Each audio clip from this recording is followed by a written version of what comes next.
we'll see how this pick in ban unfolds, as the Tigers probably have a lot of options available to them, given that Kongdu likely has to ban away Nidalee and Syndra.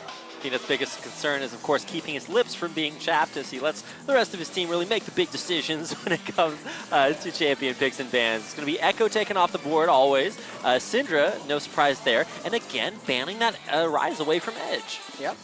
And so the Rise being banned away is a little bit surprising, especially when Cry has shown us that his Cassiopeia is no joke, and it seems like he's very comfortable in that matchup as well.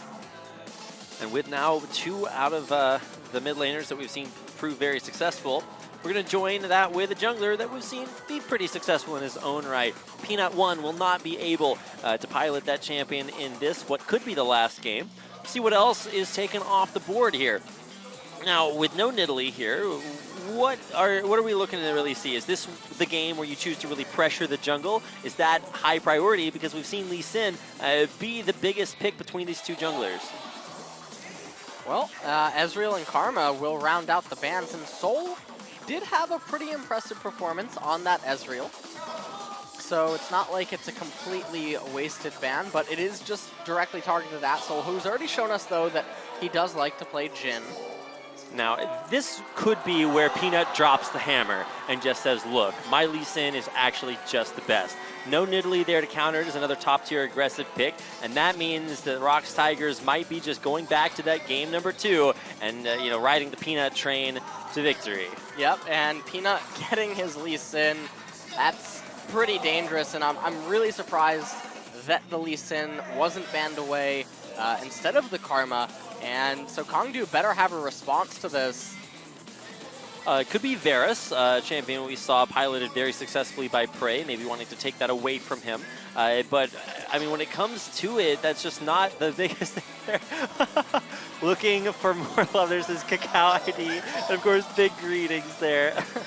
From wherever you are in the world, if you are here in Korea watching, thanks for coming out. Of course, getting back to the pick phase here. Looks like it might be a Rek'Sai for Punch, but he knows what he's going into here, so maybe not necessarily pick that jungle pick quite so early.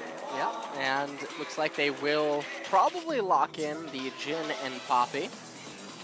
But with Rumble being up for Smeb, we know that he's no stranger to that matchup, and certainly very adept at managing to bully out Poppies with that Rumble pick. Yeah, we saw Rumble banned last game, and now we're coming back here into a world where Poppy already on the table. You were actually the one mentioning how comfortable Cry seemed in piloting that Cassiopeia. Well, that's the champion he's maybe thinking about right now, and another Ashe performance for Prey. At some point, he just can't keep getting away with that. Such an incredibly stellar performance there. On an 80 carry that he really sort of favored Jhin in over, not prioritizing that this time around and getting that as the soft counter here to the gem. Yeah, and the Karma pick already locked in. And it looks like it's accompanied by a Rek'Sai, so we are getting to see Punch on that Rek'Sai pick again, and that's not something I feel super comfortable watching against Peanut's Lee Sin. Especially since Punch has been trying to keep pace. And when you do get that little bit behind, Peanut has just shown that he knows how to keep that from being possible. I don't know, what do you think of these last 2 picks? Because we've already seen them this tournament. I mean, the Tigers with the Jhin and Zyra selected, and the Tigers already having that Ashe, you might not be surprised to see them instantly respond with the World's meta and just hit them with a Rumble and Zyra. Well, Zyra has been locked in there as well as the Rek'Sai. And Misfortune. In response to the Zyra pick, I mean, you can't deny Gorilla his innovative pick in this Misfortune, which might just be locked in. And of course, Prey has been hovering over either Kled or Sion for Smeb. I really don't think we're going to be seeing that in this such a pivotal game. The Jace, of course, would make a little bit more sense, but of course, Rumble's still always open. Yep. And so the Misfortune is basically the World's meta pick response to Zyra, and this is a team composition or a bottom comp that the Tigers are going to have so much more practice at both playing with and playing against that Zyra Jhin. And you have to wonder how much practice does the Kongdu Monsters really have against Ashe Misfortune?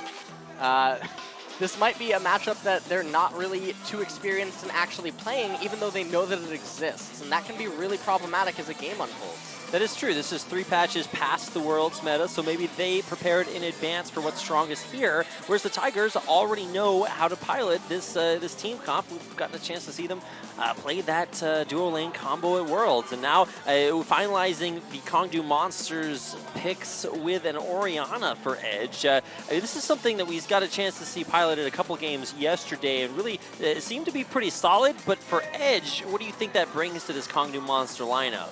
Well, the Orianna does have a lot of synergy here with Roach and with Punch on the Poppy and the ROX side, but I'm still pretty worried about how he's going to manage to fare against Cry's Cassiopeia in the mid lane, and I feel like the Tigers have 3 winning lanes, including even the jungle, and I don't know what Kongdu is going to really do against this, because this is the first time that they're going to be under this kind of pressure. We'll see what they can Kongdu about it as we get into our possibly last game of the series. It's a best of 5 with one more game before between the ROX Tigers and being KeSPA Cup champions. For Kongdu Monster, they of course need to bring things back to stay in this. You're going to see the Tigers there on your screen: Smeb, Peanut, Cry, Prey, and Gorilla.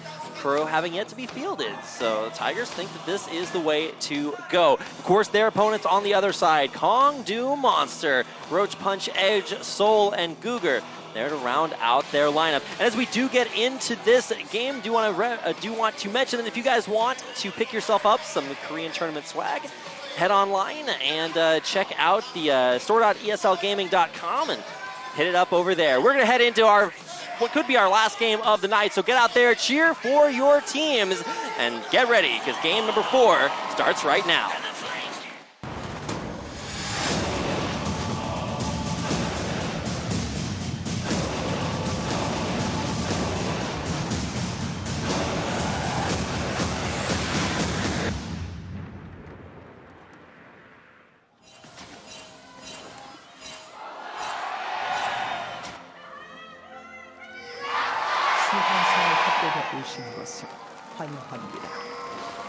If you weren't excited yet, those cheers have to get you pumped up for this game number 4. As we get things started with the ROX Tigers on the blue side facing off against Kongdu Monster on the red. We might see our first little bit of damage being done there as Prey pushes Soul back away. Peanut also getting a little bit of poke of his own on the top half of the map. No aggressive 5-man invades just yet. We look to start game number 4 off a little bit more passively. Yep, and so far, nothing unfolding too chaotically for either team. Just taking a little bit of damage by Kongdu, or for Kongdu, and a lot of vision actually secured on Punch's red side jungle for the Tigers. And this is going to let them know just when Punch finishes his red buff or where exactly it is that he starts, and give Peanut the information that he feels is he's going to need as he makes his way to the bottom half side of the map. Okay, so keeping an eye on what we can see here. Manaless junglers on both sides, so potentially early blue buffs to be traded over, which could dictate the routes that both of them do take. Lee Sin starting actually on the blue side this time, whereas Roach is starting on that the red side like we've seen a lot of Manaless junglers do. And Peanut does look like he is actually taking the blue buff, so it's not going to be handed over to Cry, and we're also not seeing any sort of aggressive opening from him. There is the possibility that he could go from drop to red buff, and because of that, that's actually why Punch starts with the red buff instead of the gold. Interesting to see that logic there, but once again, we're going to see them make it rain a lot down there. Lots of chance of precipitation. The most difficult word to say, as Gorilla keeps putting the pressure on his signature Misfortune pick. Mid lane, we're seeing Edge push Cry under turret, and the Orianna pick necessarily, more of a team face or team focused, mid laner. But we've been seeing consistent 1v1s there. Do you think that that's a matchup that Edge can do well with the pick?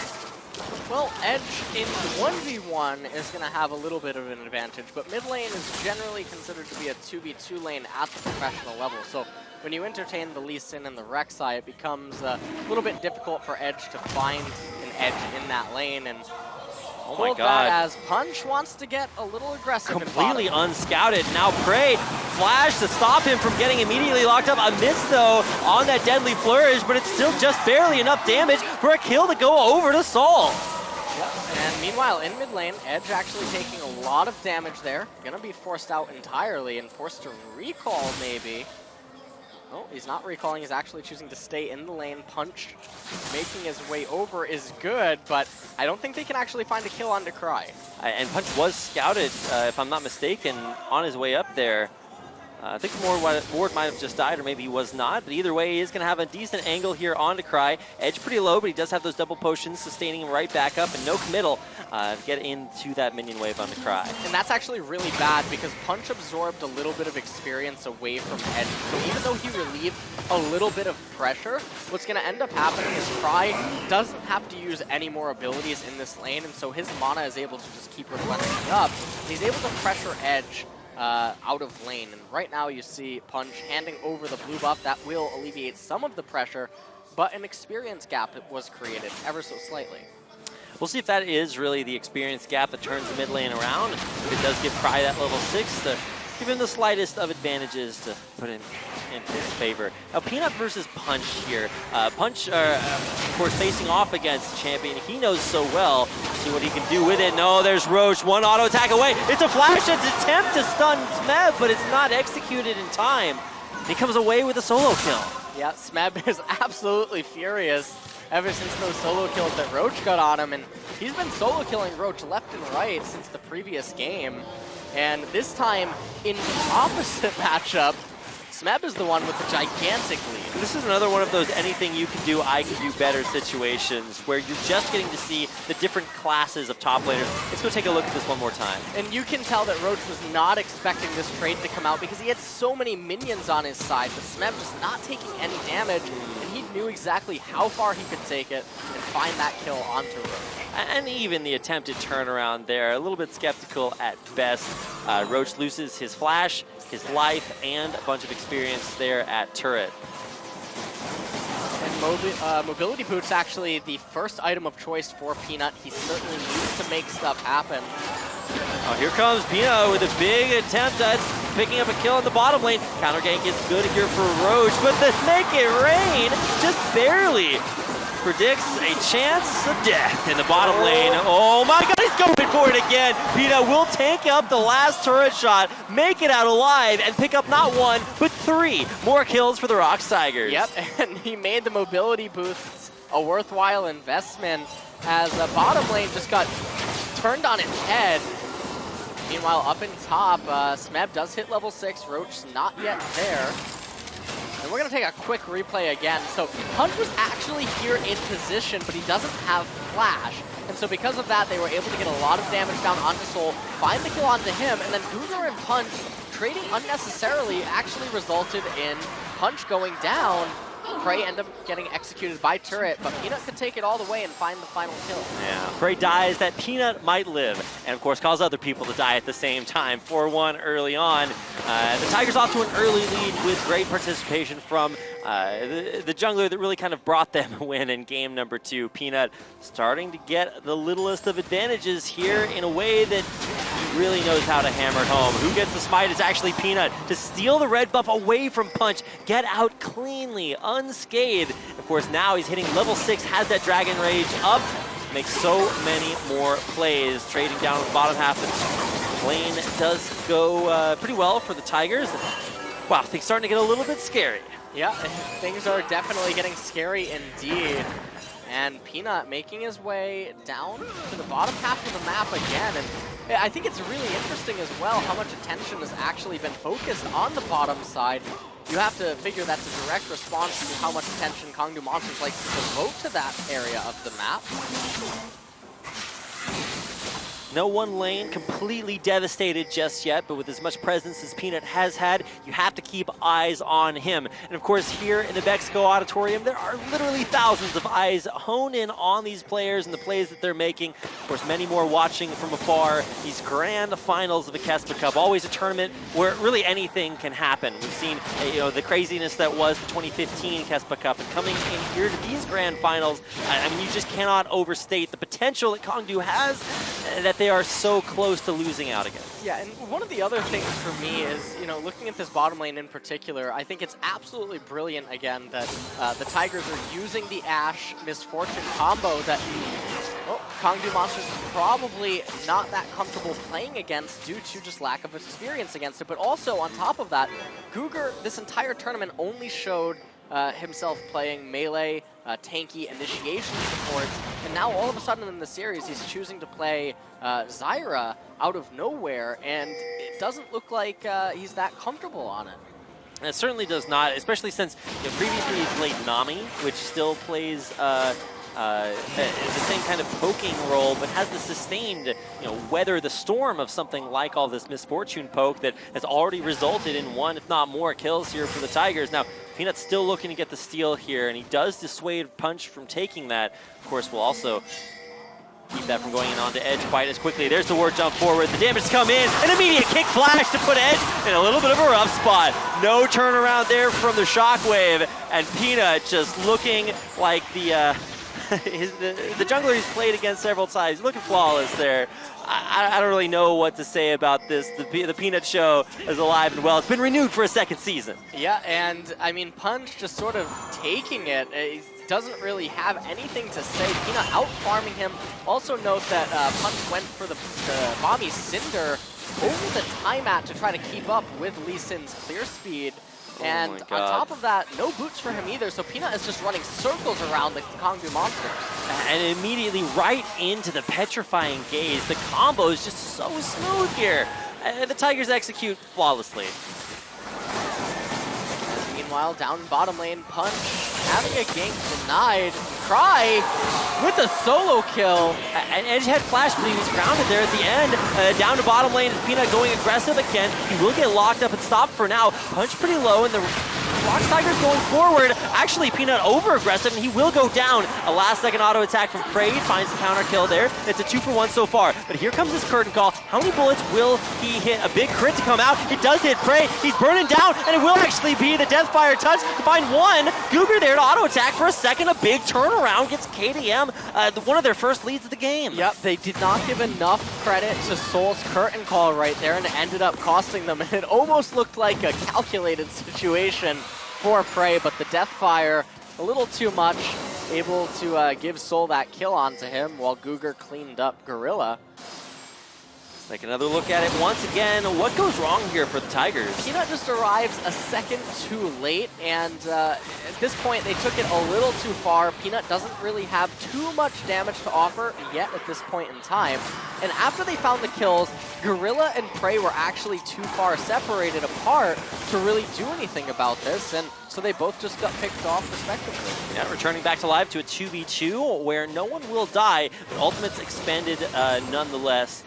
Peanut still going for the utmost here, putting more damage onto Punch and really just zoning him out of his own jungle. Yep, and it's actually a little impressive. Punch has a level lead over Peanut. They do force him out, but mid lane pressure required for that. And even if Peanut's not the one making these big plays, he's at least freeing up Cry, pulling Edge out of his lane, and now Cry coming up as well. A lot of battling being done up here. Yeah, and a lot of pressure being put onto top lane. And isn't just because of the red buff, it's because they know that ROX needs to recall, and this is going to guarantee that the ROX Tigers get the first blood turret onto Smith. He will be continuing to push that. The minions doing the rest of the work for him. Continue to damage that out there. Punch did get the smite to secure his red buff, and he will take his Raptor camp as well. So the situation, at least for him, has stabilized just a little bit, but Peanut dangerously poised to have another one of the very scary carry performances he did showcase earlier on. Now, Punch back to an unscouted trip to the bottom lane. This is what got them their first advantage. We might see them find it once again. Guger walking a little bit too far forward will go down. And it's going to be a nice hit there from the last part of the curtain call to find one kill, and maybe more to come in here. Gorilla trying to run back away. Teleport's actually canceled. They pretty much leave Gorilla up for dead. Punch there to secure that kill, and another turnaround goes Kongdu's way. Yep, and this is a nice pickup and a pretty big wake-up by Punch here as we approach the mid-game. Peanut checking on that dragon. He just wants to see if they are taking it, and I feel like Punch could take it at this point without much resistance.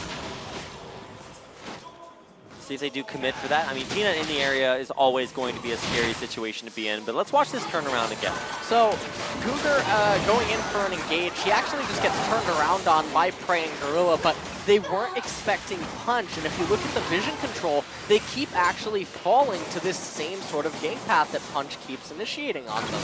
And so Soul was going to be able to actually finalize the kill there, but it ended up going over to Punch in the end. And right now, Roach doing his best to not give up First Blood Tower, but it is going to go over to Snap. He's not going to lose that 1v1 again. He did have his ultimate to maybe disengage if he did want to clear that wave to keep it alive again, but oh, Soul going to stay safe, and he will get to the lower side of the minion wave to at least make it more difficult for Peanut to get in. But, I mean, he's going to push the go button here soon enough. Prey does have that Enchanted Crystal arrow as well. And here comes Peanut. The arrow will hit in onto Cougar, and exhaust onto Peanut. Still allows him to get the kick, find himself another kill, but what a crit from Soul that turned it right back around, and for the second time this game, critting down Peanut. Summoner heal to help get Prey out of range of the curtain call, but I mean, a 1-for-1, making the best of a bad situation. Yeah, a 1-for-1 in the end, and you can tell no one was expecting that damage. Okay, double summoners and an ultimate committed by Cry for no benefit. A nice save there is Punch, once again, right in the right place at the right time. Yep. And Punch is really stepping up his game in this match as it moves forward with being in the right place at the right time, as we just mentioned, and denying another kill onto mid lane. So we just take a look at this again, and the exhaust came out from Cougar on Peanut, and that delayed him activating the Dragon Kick. But oh my god, final crit by 500 damage out of nowhere, and that's just the Jin potential. It's the Jinergy down there, making it work for the Kongnu monster. Gorilla pushed out of lane for good this time. Oh my, it's so scary. So almost finding another pick. Peanut down there for moral support, not looking for kills this time. He already knows what happens when he tries to get in onto Sol. But what's really the effect that's swinging this game one way or another? Is it just Smeb winning out so hard, or the Peanut effect? What's going on? Well, the problem is right now is that Jin is almost dealing true damage to 3 of the members on ROX's team. And that's something that's very problematic this early on. So the person that has all the gold for the Kongnu monster is the one that they need to have all the gold. And it's all going to come down to, can the Tigers actually find a way to shut him down? That's going to be on Peanut to find a way to insect him into the Tigers team. Well, it is on Peanut, and when everything was on Peanut in game number 2, he delivered. So let's see if he can do it once again. Stun for stun traded up in the top lane as Cry on another unsuccessful roam can't find a kill. Great reaction by Roach. He stays alive. He doesn't get completely destroyed by that committal from Cry. In the meantime, across the map, we have seen the First Blood turret go down, but we're really just looking for what Kongnu want to do. They have been the ones being pretty reactionary so far. Yep. And now, not quite sure if Smeb is just going to keep heading back up to top lane. He's just farming the Gromp right now. Super exciting. Gromp Farming Simulator 2016. You know, one of the interesting thoughts that I had coming into this series is how, in some way, this is kind of Najin versus Najin, sort of the remnants of that forming the ROX Tigers earlier on, and Kongnu Monster being the organization that took over for that org. But let's hold the history lesson as we get into a big bottom lane dive. Prey flashing one of the last curtain call hits, but might not be able to make it out alive. He does just barely. Roach in the back line, and the rest of Kongnu zoned out by the turret. Can they continue to commit? Roach actually flashing right into Peanut. He might not be able to make it out alive. He's trying to get the stun, and he actually does. There's the protection, but an Ash Arrow comes right back forward. It's going to be kills on both sides as Roach trades his life for Peanut. In the end, it's going to be a 2-for-1 once again in Kongnu's favor. Yep, and that's a pretty big 2-for-1 indeed, as now Kongnu is actually knocking on bottom turret's door, and they might be able to get it here. Smeb and Gorilla have to be really careful. And Kongnu Monsters elects not to actually continue on with their push, but meanwhile, Edge doing a lot of damage to the mid lane turret. So we can see how this all actually starts up here with Edge finding a solo kill onto Cry. So a little bit of a punch back right there. And in bottom lane, we already know the chaos that unfolded there. Yeah, actually crazy, including that in what was a 2-for-1 overall. The 1v1 situation here has been really just the Cry show so far, especially with his Cassiopeia performances yesterday and today. They've looked incredible. Edge, though, he's not giving up. He was down 0-2. And as a 0-2 Orianna, you generally, when you're going up against a 2-0 mid laner, you're going to play that more defensively, more utility mage style. No, Edge is just going for it, turning it literally around in his favor. Yep. And right now, just a little bit of a breather for both teams. Red buff coming up. Peanut probably wants to get that before trying to make any more plays happen. But Kangdu, they're really keeping themselves in this game, and I thought the game was going to turn into a blowout after what happened in bottom early and with Peanut getting all those kills, but Kangdu's really fought their way back, and right now a lot of the advantage is up there in Smeb, where Roach is still really far behind him. Now, Peanut went for this relatively squishy, maximum damage build, but he's going up against Punch, who's just building nothing but tank stats so far. Arrow missing. Okay, actually does hit on to Googer. Shock Blast to follow up there as well, but no more damage. A big push here for the Tigers if they can get underneath here. There goes the Stranglethorns, not going to latch onto anyone. Googer with the flash to commit to that. And here comes the curtain call. The slow ROX off of their disengage. Roach coming down from the top lane on that Poppy. He's taking a little bit of harassment there by Cry. Nothing too drastic. He's down to half HP, and we'll have to be careful. Oh, Peanut! I got so nervous that he was going to go down from that. Instead, Googer almost falls. Will just barely stay alive, all calculated. He'll be disengaging there. Minion wave cleared off really on both sides. Googer survives, no casualties just yet.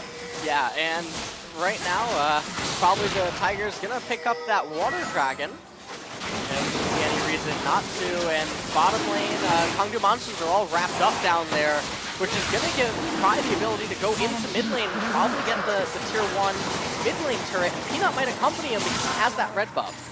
And that'll certainly take it down incredibly quickly. Now Googer rejoining the rest of his team is now Kangdu on the chase, actually looking for a pick. Forcing the flash out of Smeb there, but have they overextended? The Shock Blast coming forward, and Punch taking most of the damage, trying to find his way to a tunnel, but he can't get in fast enough. And it's going to be the Kangdu jungler dropping his Cry, flashing over the wall, will get immediately stunned in response, but there's actually a Make It Rain too fast for Edge to complete his turnaround.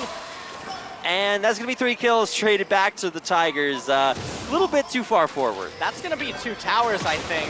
With Jace here, and as strong as he is, in addition to Gorilla being there, you can know that they're going to take both towers. And with top lane looking so ugly right now for Kangdu Monsters, they're in a really, really rough spot. So the game just literally got flipped upside down, but then the Tigers have a gigantic lead. Well, I mean, the game has kind of been a revolving door at this point, except sideways, which is not a revolving door at all. Either way, it's been going both ways with Kangdu getting off to an early deficit, coming back, then finding, taking the worst side of a team fight, and then coming back, and now, well, they're going to need to come back from what was a big overextension. Cry not afraid to make these actually huge plays. How did that actually stun Edge? He's not even looking at him, but nonetheless, big pickups for the Tigers right there. It's called peripheral vision, LS. You can see it off to the side. Either way, a nice committal by Cry. Like you said, not afraid to push the go button. The rest of the Tigers follow up perfectly. And oh, Cry looking for another pick. Roach grounded there, and he will be forced to run back away. Does not want to turn it in onto Cry. He's actually looking backwards now himself to try to disengage. He is pretty quick. Run away through the acceleration gate. Tigers all alive. Roach pushed back to base. And Cry has been looking absolutely fantastic in every single game he's been on that Castle. MVP performance yesterday in their game against SK Telecom. Certainly looking towards maybe securing that award for himself again here in the finals. So I gotta say, everything looking pretty bang on for the ROX Tigers. And for Kangdu, yes, they have managed to fight their way back. Yes, Soul is an incredibly strong carry on an incredibly strong carry, but I mean, when it comes down to it, there's really not a whole lot of holes here for the ROX to be exploited. Yep. And, oh, looks like Smeb's looking for a cute play maybe up in top lane. Never mind, he ends up showing himself. Peanut running through the jungle, clearing out wards as he goes. looking to find any picks that he possibly can. I mean, I can't stress the stress, really, that must be on kind of these players. I mean, for the Tigers, they really don't seem too stressed at really any point, but for Kongdu, a lot of weight on themselves. Saying in earlier interviews that they really looked at this tournament as the chance, the opportunity, where all things are pretty equal. Amateur teams, challenger teams, and some of the best teams in the world all in the same tournament. It levels the playing field as far as qualifications go and gives a team like Kongdu the chance to make it all the way here to the finals. But then the responsibility really hits home to really make a good showing to redeem themselves after being what they actually called themselves kind of a free win after getting relegated. They came back through challengers, requalified, and now this is the new Kongdu. We'll see what they can do. Yeah, well, I mean, Kongdu Monsters, they've come back from what I would consider a way worse disadvantage in game number 1, and so they're not out of the game yet. Guger trying to get a big flank in there. He will secure a knock up there on to Prey. Will set up for more damage from this curtain call, but just not enough. Oh my god! A huge damage from Soul that's just way ahead of the curve, but not ahead enough to avoid. Oh, Peanut. Poor Soul. A nice flash to try to stay within turret range. Confirm on the cube, but no committal. Peanut wisely reforming himself from his previous ways and not just always going in on the Lee Syndrome. But I don't even think he's deterred now that Punch is down there, just setting the rest of his team up to take this outer turret in the bottom lane. And so Soul did manage to live there, and the reason Peanut doesn't follow it up is they know that Soul has heal. And so he doesn't want to get locked up underneath that turret with Punch, you can assume, is on the way. Dragon gonna be up by a minute. That's another turret going over to the Tigers. And Seraph's Embrace actually third item for Cry. Just now completed. So taking us back through here, I mean, Guger has a good idea for the flank, but just gets locked up too quickly. I feel like this actually just speaks to the inexperience that the Kongdu Monsters must have against this bottom lane composition. Because that sort of play is just really unnatural when you should know how much damage Ashen Misfortune can really inflict on you. At any point in the game, yeah, you have to know where that kill potential is. Almost a turnaround, but Soul actually missed one of his first few shots of the curtain call that might have been a little bit easier to hit. In the end, the Tigers duo survives and is able to take out Guger for his 4th death of the tournament. So keeping an eye up here on the top lane, the tension mounting, but no one there to punish the overextension. Cry is coming top lane, and he doesn't know about Guger's positioning. Might be looking for a pick. Of course, Cry thinks this is pretty free. No latch on either one of those spells, and Cry escapes with the ever so slightest of sidesteps. Yep. And that's not going to be very good right now for the Kongdu Monsters because they have so many members of their team up in top lane. And with Dragon coming up and with the Tigers rotating to the bottom side of the map, Roach doesn't have teleport to get away from this. And I mean, Edge is completely out of position. Oh, and Guger trying to find this pick onto Cry. Seraph's is used, and all the shots will miss. Cry just able to put on his dancing shoes and survive pretty much forever. Punch now the one to come up here. And okay, that's going to hit. Yeah, one way to get the kill. Sooner or later, Soul finds it. And a good defense on the bottom second tier turret as it gets dropped lower and lower. Roach the one to take the arrow, Edge out alive. Turret, though, will most likely fall here. Look at the follow-up. Peanut to secure the kill. Edge going forward the way he doesn't want to go and gets taken down in the end. Yep, and they might actually be looking for the inhibitor turret. Roach, I don't think he's going to be able to defend this, not from this amount of damage. And even this is what I was worried about.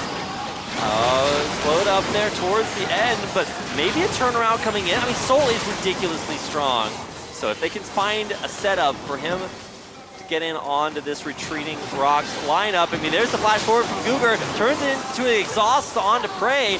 We'll trade 1 for 1 at least in that matchup. Peanut trying to run away, Punch on the chase. Peanut does have the Guardian Angel, so he'll get to live a second time if he does go down, but will not as the rest of ROX Tigers retreat for their second Ocean Drake. Yep. And now the question is going to be, do they kill this really quick? And it seems that they are going for it. So the second Ocean Drake going over to them will help with their extended trades and any sort of siege attempts that they want to do, and which is certainly one of their win conditions inside of that Jace. Well, inside of the Jace, inside of Cry, and really inside the hearts of all of the Tigers. After falling short in Worlds to SK Telecom, their run coming a little bit short of where many of their fans, of course, just everyone thought that they might have had the chance at advancing further. Well, now they get a chance at a championship of their own, one that, you know, the likes of teams like SK Telecom, KT Rolster, not even second place Samsung could make it this far, and now they are one game away of securing this KeSPA Cup championship. Kongdu definitely underdogs maybe on paper coming into this, but with solid performances up until here, this is where it matters. Peanut strong all game long, might be looking for something onto Roach. Yep, and maybe just looking to deal a little bit of damage to Roach. Roach able to get away though. Baron seems to be the priority right now for the Kongdu Monsters, and that's not something that I'd like to see, primarily because I don't feel like they really are in a position to try to take this or even sneak it. Love the could be their downfall actually starting this. Love the mortal reminder coming in onto Gorilla, so he will be doing a decent amount of damage for the AD carry support. Starting to tick this Baron lower. Peanut off behind. We'll just push them right back. Gorilla though getting caught out there, and he is very squishy and will just get instantly bursted. Yep. But a lot of the members took a lot of damage, and Smep still has teleported. So this is do or die here. Kongdu Monster do know they're going to lose their bottom inhibitor. Smep does go on the push, but committing to this dragon, Peanut capable of ending their careers. Trying to lock up Cry, they will take him dangerously low. They're down to a couple thousand HP. Peanut in the pit. There's damage over the wall. Who gets the Baron? It is Kongdu Monster. They're going to find a few kills along with it. They do pop that Peanut GA. They're looking for more kills. They've already taken down Cry. Gorilla dead from previously. There's the respawn coming in on to Peanut. He'll drop instantly. Prey looking to get forward. Almost finds that kill onto Soul, but in the meantime, they've actually been able to push Smeb out of their base. Look at Prey kiting like a monster. The tunnel back away.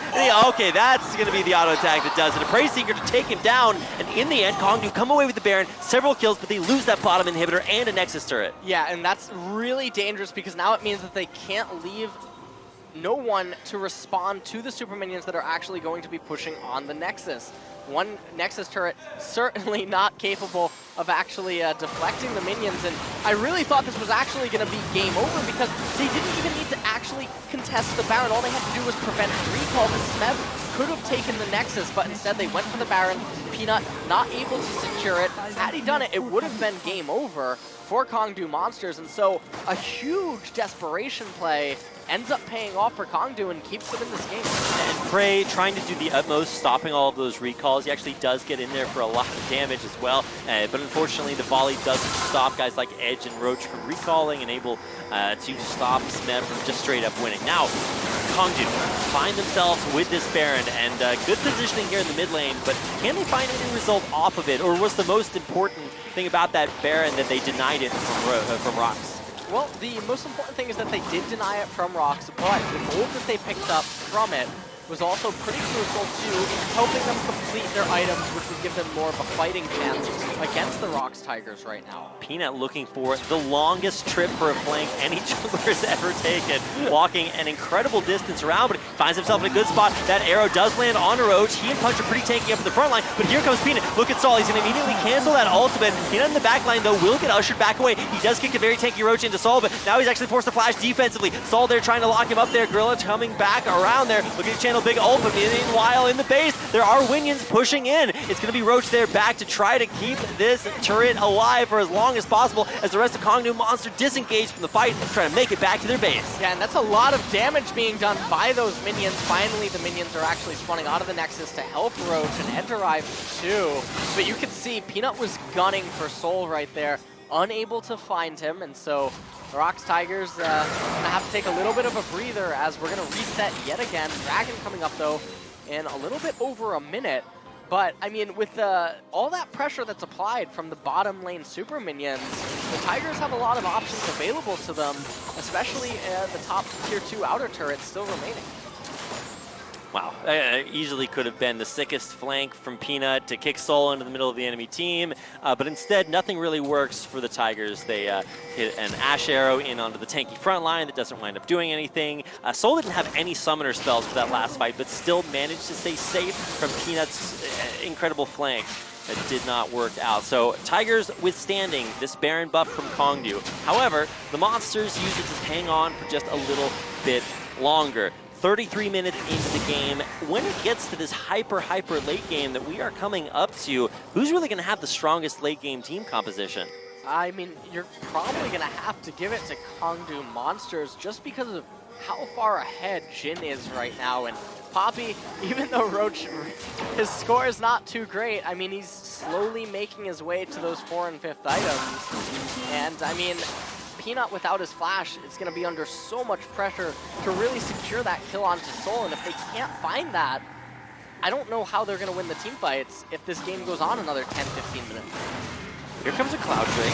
Kongdu on top of it. They will crit this thing down so fast. Oh my. They get in, take their first dragon of the game, and return back to business. Now, Inhibitor's still down on the bottom half of the map, but it has been pushed out pretty securely. Sneb, though, looking to take, like you mentioned, that second tier top lane turret. Yep. And he does get it in the end. Now he's going for a little bit of poke onto Roach. Yeah, Roach actually just cannot stand up to so much armor penetration. And arrow to immediately stop this curtain call, but it is not actually canceled. Gorilla just barely able to survive and dodge the shots he needs to stay alive. And I really like how Soul's actually itemized this game. Definitely adding a lot more utility to his build than you would normally see on some Jin variations. And that Quicksilver Sash inside of the Scimitar really just making it that much more difficult for the Tigers to find a way to eliminate him from the fight. But if he goes down, it is all over for Kongdu. Certainly very true. Soul has hard carried, or at least shown his ability in the I think quarterfinals. Their match to get them here, and even versus their challenger opponents in ESC Ever, the real sort of poster children of the KeSPA Cup, taking them out as well. Of course, due in part to Punch's contributions. Let's not forget his Lee Sin there. In the games yesterday, but Soul on his Jin, it's been his best performing champion, highest KDA performer of his most played, and coming in here to the grand finals, it's nice to see at least him stepping up for Kongdu when they need it most. 11-1-3, and those 4 items completed. What do you think of the rapid fire cannon, an item we don't get to see a whole lot? Well, the rapid fire cannon enables him a little bit more safety against the likes of Ab and Cassiopeia. It's not an item that you traditionally see. I'm actually very surprised that there's no Duskblade completed for Soul's Jin here, and instead, looks like the last item he's picking up is an Executioner's Calling, so he's going to head into either Mortal Reminder or Lord Dominance. Now Smite actually does go the way of the ROX Tigers, but one after another they get picked off. It's just a red buff, guys, but they trade 2 lives for it, and those picks are actually huge for the Kongdu Monsters. Oh, well, I don't know what exactly is going to happen. And Roach. Oh, he actually used his Steadfast Presence to try to stop Cry from flying over, but he's untargetable, so it doesn't work that way. At least I think that was the play he was going for. Might have just been looking for extra speed. Either way, he does delay 1 recall as Kongdu push up the mid lane. Now, they don't have Baron, but they do have turrets starting to fall. Oh, no. Might be looking for the pick. They do catch Smeb out there, staring him out there with the Deadly Flourish, but as turrets start to fall and the dual lane's dead, this is going to be an inhibitor for Kongdu. This is going to be an inhibitor for Kongdu, and it's very reminiscent of game number 1, where the Tigers had a monstrous lead, and Kongdu slowly but surely have clawed their way back into the game. And they have a superior team composition as we move into the late game now. Oh, Cry. He's been the big power man in the mid lane for the Tigers, but now he could be looking to go down. Zhonya's will keep him alive for a little bit longer. Saul actually flashing into that Baron pit. Edge now in there as well. Smeb lots of damage out there as well to the outside, but all of Kongdu are getting hit on by Baron, and it's not what they're going to be looking for. Is now Roach running back away, and the Tigers might just have found a way back in after getting their dual lane picked off. They are the ones looking to chase this through for kills of their own. Roche just barely trying to survive. The slows come out and he will fall. It's 3 members dead for only Cry's death as well. And look at the Tigers going straight towards Baron. Yep, they are going straight towards Baron, and Punch and Guger recognize that they have turned around. And it looks like Guger and Punch are going to try to interrupt and steal this Baron. Oh no. Shockwave coming forward there. Lots of damage there in both the support and jungler. Exhaust goes on to Smeb, but Punch has no extra lives. He goes down, zoned out, and taken out by Smeb in the 1v2. And that will mean Baron Nashor will go the way of the ROX Tigers. Yep, and so Baron handed over to the Tigers. Cry has spawned, not going to lose any Nexus turret. And that was a very risky decision by Punch and Guger.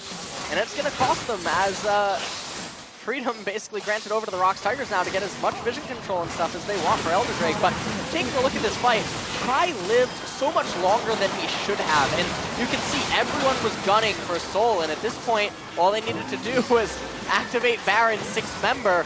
And he just started actually doing work to the back of Kangdu Monsters right there. And you can see health in the killing of Jin. And at this point, it was all too easy for Tigers to just find a way to get the Baron after Roach went down. Picks and picks into the game we have set up for ourselves here as we crest the 40-minute mark.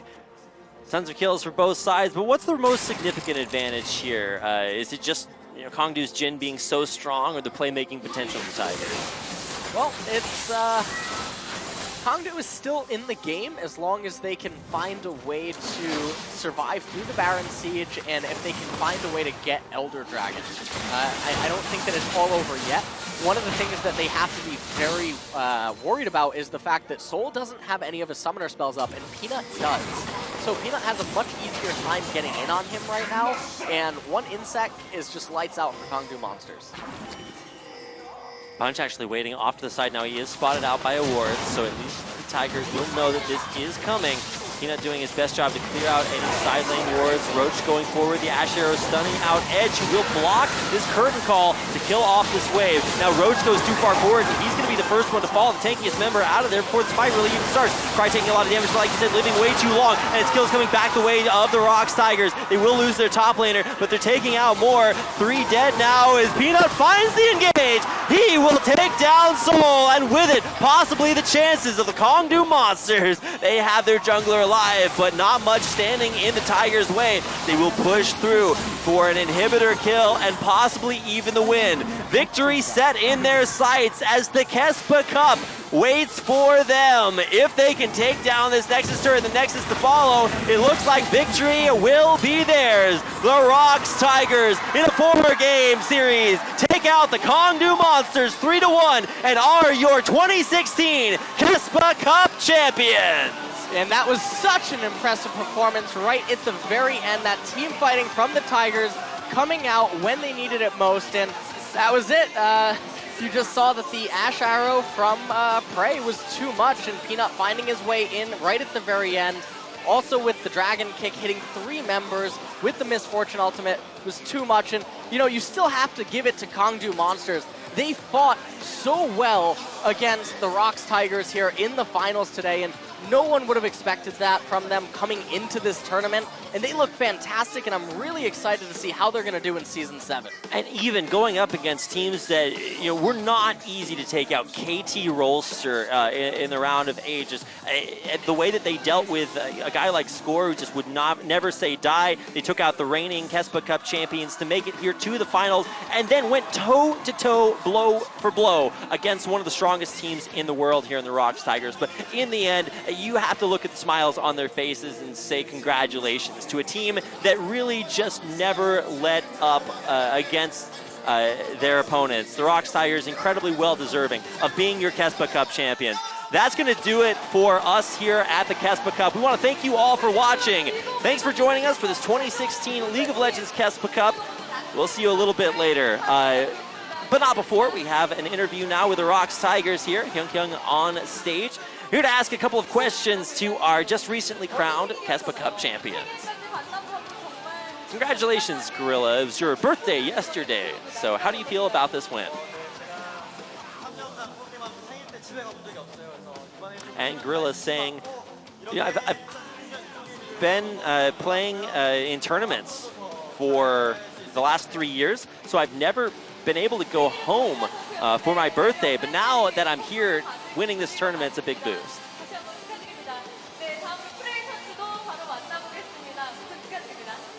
Now getting some thoughts here from Prey, the ROX Tigers AD carry.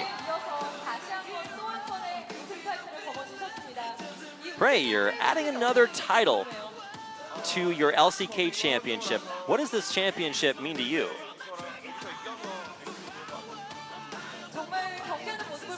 And Prey saying, it's somewhat discouraged. I was somewhat discouraged after getting eliminated from Worlds, but it is a really big boost, just like Gorilla said.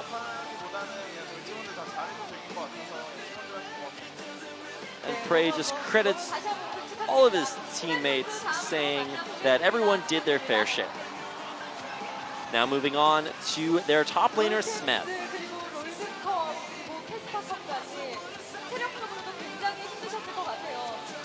The LCK and the World Championships and the KeSPA Cup must have been really tough on you in terms of stamina.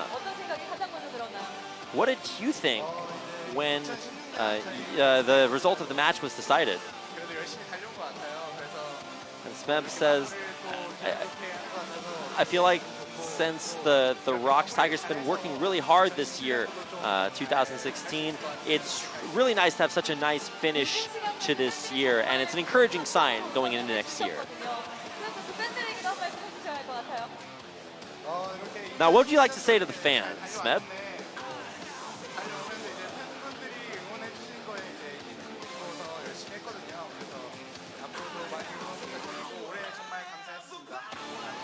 Smeb says, thank you for all of your cheers. It's been a great year, so thank you all to the fans for making this year so wonderful. Up next is Cry.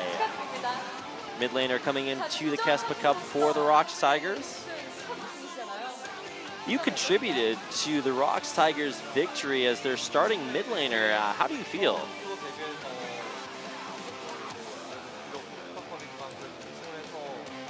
Cry says, I made my debut for them this year, and I know that this is the KeSPA Cup, so I'm very happy to have gotten the win for my team. Cry also filling the shoes for Kuro. So what else would you like to say to maybe Kuro or the other team members? Cry says, in the last series, Smeb is always looking after me, treats him very well. So lots of props going out there. So one more question for Cry. What is your goal next? What's next for you? And Cry saying, I'm not sure where I'll be next year.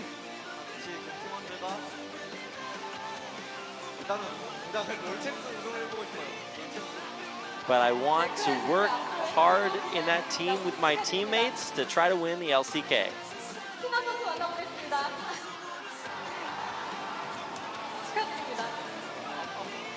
And now turning to Peanut, saying congratulations, who says thank you. There were a lot of fan signs there for you in the audience. How did that make you feel? And Peanut says, I'm sorry, I actually have pretty bad eyesight, so I really couldn't see them all. You've been a key player for this KeSPA Cup. If you had to pick an MVP for this tournament, who do you think it would be? And Peanut says, it probably would be my teammates, but at the same time, I'm pretty good.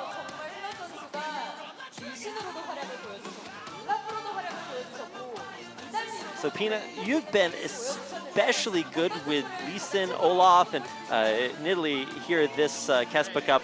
Which champion was your favorite to pick? And Peanut says, I played a lot of Lee Sin this KeSPA Cup, and it's something that I worked really hard on for the World Championships. So Lee Sin is definitely has to be at the top for me. And now we have Coach Song and Nofei for the ROX Tigers. Nofei is saying, he's delighted that the ROX Tigers could win. He said, they spent a month trying to close things up with their at Worlds, and so he's very excited. So he's looking forward to, so he told his players to, take it easy and enjoy the tournament. And he really didn't have high expectations coming into KeSPA Cup.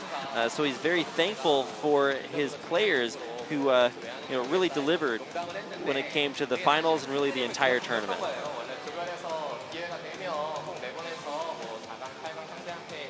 And also referring to using Cry as their starting mid laner, he's very proud of how that turned out, especially since he was their sub for the mid lane. And saying, we've been really sorry so far because Cry hasn't really gotten a whole lot of opportunities, but he's very happy about how things turned out. So one last cheer for your 2016 League of Legends KeSPA Cup champions, the ROX Tigers. So we'll be coming back with the awards ceremony soon, but that is going to do it for our 2016 League of Legends KeSPA Cup. Your champions, the ROX Tigers, with a 3-1 victory in the grand finals over the Kongdu Monsters. And here's a reminder of just how that victory happened with a quick replay of our final fight. Some incredible outplays and just really the engage that wound up turning it back around from them. You can see the nice bullet time from Gorilla playing his signature champion to just seal the deal. And now getting that last second hit onto Soul. Just no way to escape there. Peanut flashing for the kill. The pick onto their most important member. Of course, closing things out immediately following that to pick up the win in that deciding game number 4. The ROX Tigers, your champions, and of course, the real winners here, LS, are the fans. So we do want to thank everyone for coming out here to the Bexco Arena here in beautiful Busan, South Korea. Thank you so much for joining us to witness this historic moment as the ROX Tigers claim their 2016 KeSPA Cup Championship. We will be awarding them their trophy here momentarily. They stand there on stage.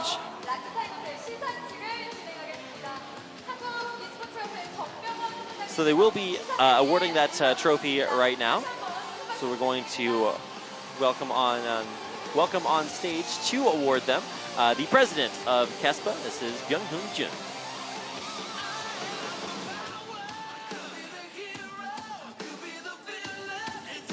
Making his way on stage for handshakes with all of the triumphant ROX Tigers players.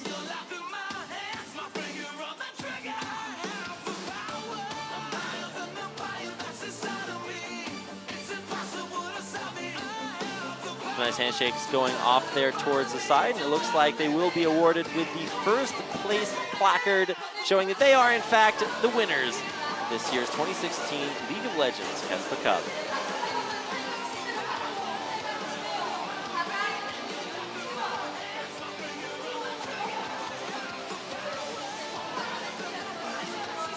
Of course, huge congratulations to the ROX Tigers for their victory here. You can see big rounds of applause both from the fans and, of course, the players themselves.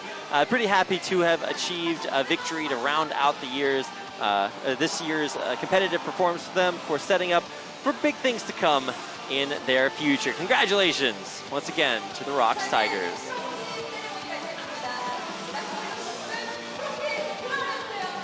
Now they will be invited to finally get their hands on the KeSPA Cup trophy.